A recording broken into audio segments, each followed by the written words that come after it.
नमस्कार दोस्तों, स्वागत है आपका रामानुज मैथ्स क्लासेस के इस चैनल पर। दोस्तों, जैसे कि कल के वीडियो में हमने कॉम्प्लेक्स एनालिसिस टॉपिक शुरू किया था, जिसमें कि हमने कंटिन्यूटी पर डिस्कस किया था। आज दोस्तों मैं लेकर के आया हूँ टू चेक डिफरेंशिएबिलिटी, मतलब किसी भी दिए गए फलन की अवकलनीयता को हम कैसे चेक करेंगे जब मेरे पास फलन जो है वो एक आर्गेंड प्लेन में हो, एक्स और Y two variable function given हो। देखिए, ये क्वेश्चन जनरली कई बार पूछा जाता रहा है। After checking continuity and differentiability, इसके बाद फिर हम आएंगे function whether it is analytic function और नॉट। चलिए आज ये क्वेश्चन लेकर के आए, F Z equal to X cube 1 plus iota minus Y cube 1 minus iota divided by X square plus Y square when Z is not equal to 0। और ये हमको दूसरी कंडीशन दी हुई है एफ जीरो इक्वल टू 0। तो हमको इसकी differentiability check करनी है इस पॉइंट 0 के ऊपर। चलिए दोस्तों, ये एक फॉर्मूला है जो आपको डिफरेंशिएबिलिटी चेक करने के लिए यूज में लाना है। That is F dash z0। z0 वो पॉइंट है जहां पर कि आपको उसकी डिफरेंशिएबिलिटी चेक करनी है। उसको हमने z0 नाम दिया गया है। Limit z tends to z0 f of z minus f of z0 divided by z minus z0। तो अगर मैं इस फॉर्मूले को इस क्वेश्चन के अकॉर्डिंग थोड़ा सा इसको इम्प्रोवाइज करूं तो मैं यहाँ लिख सकता हूँ z0 की वैल्यू मेरे पास में कितनी है, that is 0। Limit z tends to 0 fz minus f0 divided by z minus 0। दोस्तों, ये मेरे पास में इम्प्रोवाइज फॉर्मूला आ गया। अब देखिए वैल्यूज पुट कर देते हैं जो हमको वैल्यूज दी हुई हैं। Limit z tends to 0। Now what is fz, ये जो हमको फंक्शन दिया हो गया है, इस फंक्शन को मैं रियल और इमेजिनरी पार्ट में दोनों को अलग अलग करके लिख देता हूँ ताकि अपन को आसान हो जाएगा। That is X cube minus Y cube plus iota X cube plus Y cube divided by X square plus Y square. और देखिए f0 ऑलरेडी 0 थी तो मैंने लिखा नहीं है, और नीचे भी जो 0 है उसको भी मैंने राइट डाउन नहीं किया है। अब ये जो z है वो आपको लिखना भूल नहीं जाना है। अक्सर कई बार कई स्टूडेंट्स इसको लिखना भूल जाते हैं। दैट इज z की value 1 upon X plus iota Y. क्या क्या मैंने लिख दिया है, एफ जेड की जगह मैंने पूरा फंक्शन लिखा है। इसमें से मैंने रियल और इमेजिनरी पार्ट को सेपरेट करके लिख दिया। एक्स स्क्वायर वाई स्क्वायर आ गया। f0 is already given 0। z मैंने लिख दिया, that is 1 upon X plus iota Y. मुझे पूरा फंक्शन था f जेड वो ये रहा, ठीक है। अब दोस्तों, अब मुझे अलग अलग पाथ लेने हैं जैसे कल हमने किया था, और उस पाथ पर चेक करना है। मैं यहाँ 2 पाथ लूंगा और दोनों पाथ में मैं इसको चेक करूंगा कि whether the given function is differentiable और नॉट। ओके, मैं यहाँ अलग अलग 2 पाथ ले लेता हूँ। सबसे पहला मैं जो पाथ लेता हूँ वो now let z tends to 0।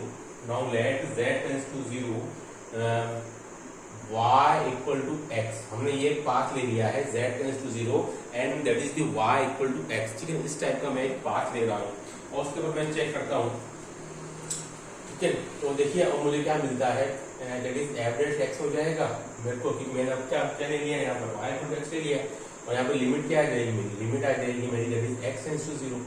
क्योंकि z टेंड्स टू 0 का मतलब क्या है, y टेंड्स टू 0 भी है, और यहाँ इसको आप ऐसे लिख भी सकते हो कि y tends to 0 and x tends to 0, ये इसका मीनिंग हो जाता है z टेंड्स टू 0 का, ठीक है। तो लिमिट x टेंड्स टू 0, अब जो फंक्शन है मुझे y की जगह उसको पूरे को x में कन्वर्ट करना है। तो x cube minus x cube तो कितना हो जाएगा, दैट इज 0, क्योंकि मैं y की जगह x पुट करूंगा।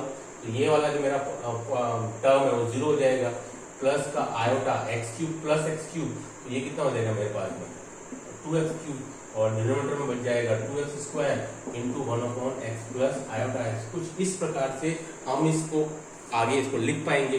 अब x टेंड्स टू 0 अगर हम इसको आप पुट करते हैं, देखिए 2 से 2 कैंसिल हो जाएगा, एक्स स्क्वायर से ये कैंसिल हो जाएगा, तो आपको क्या बचेगा यहाँ से, दैट इज x आयोटा और x इंटू 1 प्लस आयोटा, ये भी मेरे को कैंसिल हो जाएगा दोस्तों। तो मेरे को जो वैल्यू आएगी एंड दैट इज ये आ जाएगी iota divided bye 1 plus iota, ठीक है। ओके, ये मेरी फाइनल वैल्यू जाएगी iota divided bye 1 plus iota. अब हम कोशिश करेंगे कि जो नीचे की तरफ जो डिनोमिनेटर में जो है ये आयोटा, इसको एक बार हम कैंसिल करना चाहते हैं। तो देखिए मैं क्या करूंगा, इसका रेशनलाइज कर देता हूँ। ऊपर नीचे 1 माइनस आयोटा से मैं इसको अगर मल्टीप्लाई कर देता हूँ तो देखिए मेरे पास में क्या मिलता है, वैसे तो ये भी आपका आंसर चल जाएगा, लेकिन हम जनरली क्या करते हैं कि डिनोमिनेटर पार्ट के अंदर आयोटा की वैल्यू को हमेशा रिमूव ही करते हैं, ठीक है। तो इसके लिए मैं इसको रिमूव कर देता हूँ डिनोमिनेटर पार्ट से इसको।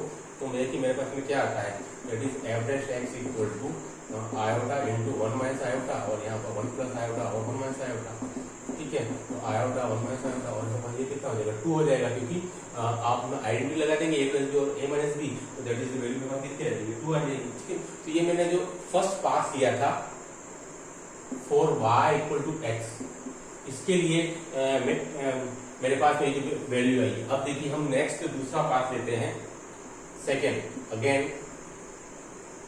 Late for z tends to 0, again let z tends to 0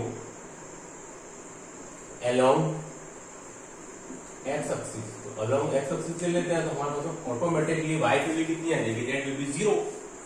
बहुत सिंपल है। तो f में 0, ठीक है। ये हम दूसरा पास ले रहे हैं, एक पास हमने लिया तो हमारे पास में जो आंसर आया दैट इज ये आया। अब दूसरा पास ले रहे हैं, अब हम चेक कर रहे हैं कि दोनों पास से हमारा आंसर सेम आता है। हमको तो ये यूनिक वैल्यू मिलती है, हायर वैल्यू मिलती है, तो मैं कह सकता हूँ that the given function is a differentiable function. But अगर मुझे दोनों ही पाथ से अलग अलग आंसर मिलता है तो मतलब कि फंक्शन जो है वो डिफरेंशिएबल नहीं है, ठीक है।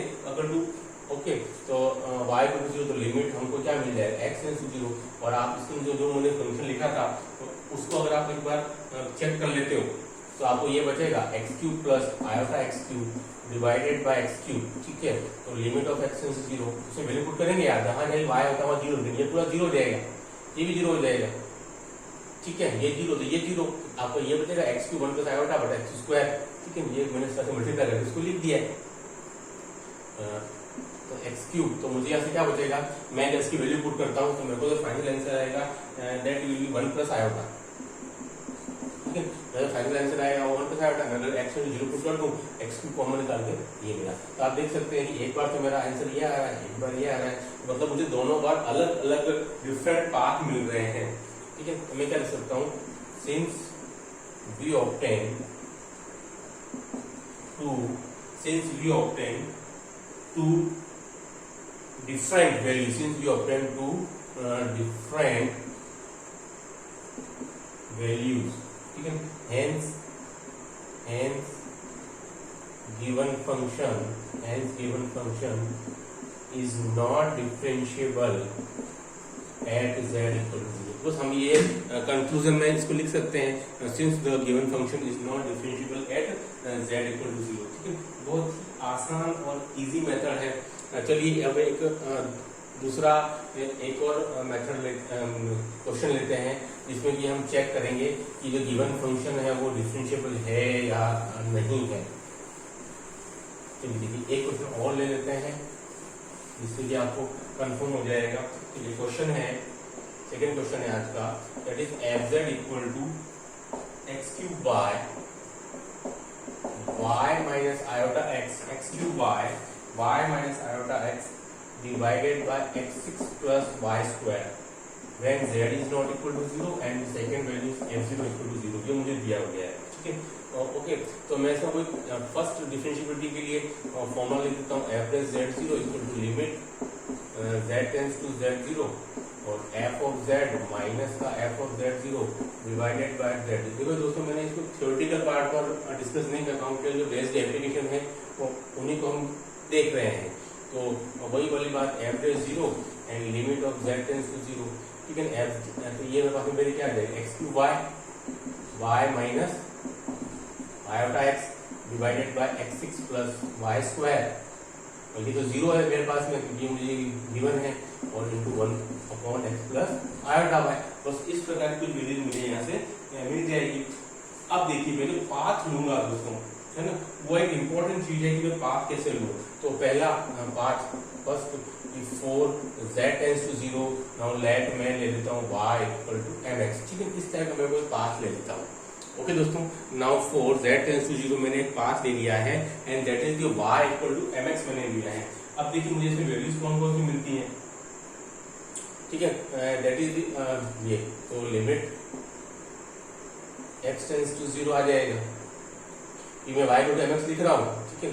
तो x टेंस टू 0 तो x cube into mx minus का आयोटा x की power 6 plus M square X square into 1/x plus iota M X. ये आपने कुछ वैल्यूज इस टाइप की ले ली है, ठीक है, ओके। अब जब इसको आप सॉल्व करते हो, ठीक है दोस्तों, अब जब आप इसको सॉल्व करते हो तो आप क्या देखते हो, यहाँ से ये सारे वैल्यूज कॉमन कट जाएगा, एक्स स्क्वायर यहाँ से आपका कॉमन आ जाएगा और यहाँ से वैल्यूज कटेंगी, ठीक है। तो आपके पास ये जो फाइनल आंसर आएगा दोस्तों वो आएगा एक्स वैल्यू ऑफ 0 आ जाएगा यहाँ, ठीक है। अब इसको एक बार चेक कीजिएगा, यहाँ से भी एक्स कॉमन आएगा, यहाँ से सब कट करके हमारे पास वैल्यू कितनी आ जाएगी, इसकी एक्स आ जाएगी। अब हम एक दूसरा पाथ लेते हैं, एंड अभी हमने पाथ लिया था y equal to mx type का। अब हम एक दूसरा पाथ लेते हैं y equal to X square. देखिए आप जो सेकंड जो पाथ लेते हैं वो डिपेंड करेगा इस पर कि मैं यहाँ क्या लूँ। ये एक इंपॉर्टेंट चीज है कि x की power 6 plus y equal to Y square. तो सेकंड पाथ में 4z टेंड्स टू 0 में क्या लेता हूँ, y equal to X square, ठीक है। Sorry y equal to X cube लेंगे, क्यों, क्योंकि यहाँ भी मेरे को क्या हो जाएगा एक्स क्यूब, तो एक्स क्यूब का सम हो जाएगा। तो आपको पाथ इस टाइप से लेना है डिनोमिनेटर को देखते हुए, तो यहाँ से अपना काम काफी इजी हो जाता है, ओके।